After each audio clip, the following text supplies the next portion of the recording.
guys, welcome back to my channel and welcome back to another foundation review. Today I'm reviewing a newer foundation to me that I picked up from Beauty Bay a little while back. This is the Nabla Skin Realist and they're saying that this is a tinted balm. So I'm going to be showing you before and afters, how it looks on application, how it looks in the middle of the day in natural light, and of course I'll show you it at the end of the day to show you how it holds up on my skin. There will be timestamps for all of that down below if you'd like to skip ahead, but let's go ahead and get started.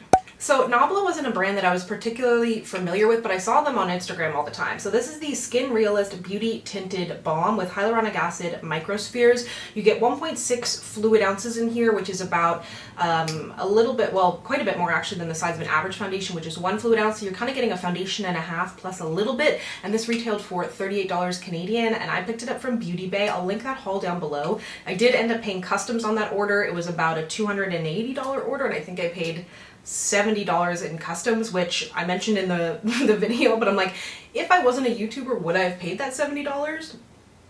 That's TBD. But either way, I got the foundation. I also have a highlighter from Nabla as well and a bronzer too, so let's get into the application. So I think the packaging is really, really nice. It's got a clear here, it's plastic. It's got the little pump, so you'll get pretty much all of the foundation out of it, so you get good bang for your buck and some pretty gold there on the back. I'm going to take out, let's do about a pump, and it's on the thicker side. It's not super runny by any means, and I am wearing the shade number 4 medium tan.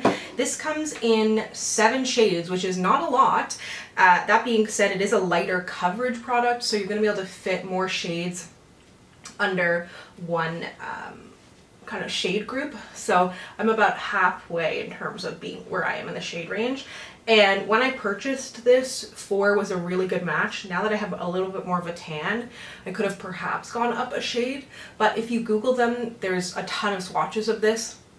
So that's what I did, and then I always watch YouTube to try and figure out what shade I'm going to be. So if you're doing that right now, hopefully this is helpful for you to find your shade, because it's so annoying.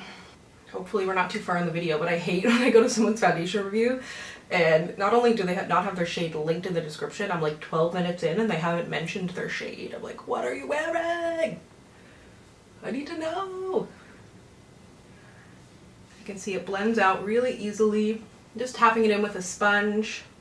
And it says it gives lightweight coverage. It plumps the skin because it's got the hyaluronic acid in there. I'm gonna take out another pump here. No like real kind of major claims on this foundation, which is not surprising. It's just kind of like a nice lightweight product, and I've been so into tinted moisturizers and lightweight products. I'll link my favorite tinted moisturizers video down below, but I'm about to test out a lot more. So when I wore this, the couple of times I wore this, I was filming and doing different things, and it looks so good on camera too. I love when foundations can do double duty. They also have an actual foundation as well, which I didn't buy. Again, speaking to shade range, I was like, I really don't want to try and determine my shade in this right now, but I want to test out Nabla Cosmetics, so I went for the tinted balm instead. And it kind of has quite yellow undertones, but it is ultimately a good match for me. It just removes a little bit of the warmth from my face, but I'll add that back with the bronzer. I think you can see it has a bit of a sheen on the skin. My freckles are still showing through. It looks really good. It feels lightweight. I don't notice really any scent.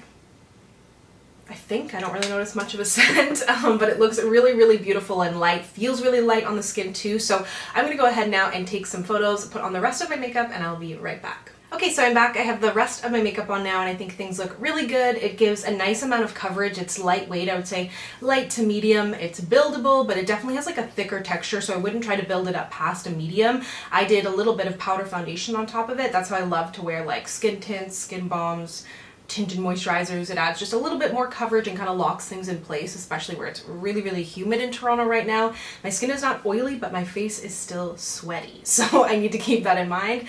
As for photos, I thought it looked really good. I did have my powder and concealer on in these photos by accident, but they ended up looking really, really good. So I thought that the photo here in my natural lighting or my studio lighting looked quite good. You can see there's a shine to my skin, but what I was really happy to see was in flash in a dark room, even with powder and concealer on, things looked really good and I had really minimal to no flashback. So really happy to see that, and it feels really good. So as always, everything I have on my face will be listed down below, but I will check back with you in some natural light in a couple of hours. Coming to check in with you midday in some natural light. I think you can see it still looks quite good. I'm not shiny. I did put a mattifying primer on today, and as I mentioned, my skin is really not oily right now. It's just kind of sweaty. I did get a little bit sweaty as I was filming another video after this one, but it's kind of dissipated and nothing has really moved around. I lost a little bit of coverage as usual here around my nose, but otherwise it feels really comfortable, still looks and feels matte. So it really doesn't have like a glow throughout the day, at least with that powder foundation I put on, and normally I would also put on a setting spray, but yeah, I think it looks quite good, but I will check back with you in a couple of hours. Okay, so I am back. It is the end of my makeup day and I think things look really, really good. As you can see, nothing has moved around. My highlighter and things are all still in place. I did lose a little bit of coverage around my nose. I'm not gonna lie, I was mostly just filming and editing today, so not a super intense day, so I'm not shocked that my foundation still looks good, but I have worn this before and I do really, really like it. I think the majority of skin types will enjoy this. It's got the hyaluronic acid, which is great for everybody, even better if you're putting it down on some good moisturized skin, but I think it just acts like a really nice light coverage product. So if you have an oilier skin type, you're going to look for something that is like a mattifying primer and setting it with a powder foundation. If you have a more dry skin type, you may be able to skip out on the powder or do something really, really light, but either way, I think it's a really versatile product. It's a great price for 38 bucks for 1.5 fluid ounces. Shade range isn't huge, but again, I feel like you can get a decent amount of shades. It does have more coverage though than some of the other skin tints out there, so it's like not as forgiving. So I'd still love to see some more shades in there. I'm always going to be asking for more shades, but I am really quite happy with this product and I will definitely be continuing to wear it. I really like their bronzer and their highlighter that I've tried as well. So you can pick up their products from Ulta or Beauty Bay. I'm not fully sure where else, but if you've tried their stuff and you like it, be sure to let me know down below and let me know if you'd like to see their other foundation reviewed and what else you would like to see me review. So thank you so much for watching. If you'd like to connect with me, you can find me on Instagram, Twitter, and Facebook at SamanthaJaneYT, and I'll see you guys next time. Bye!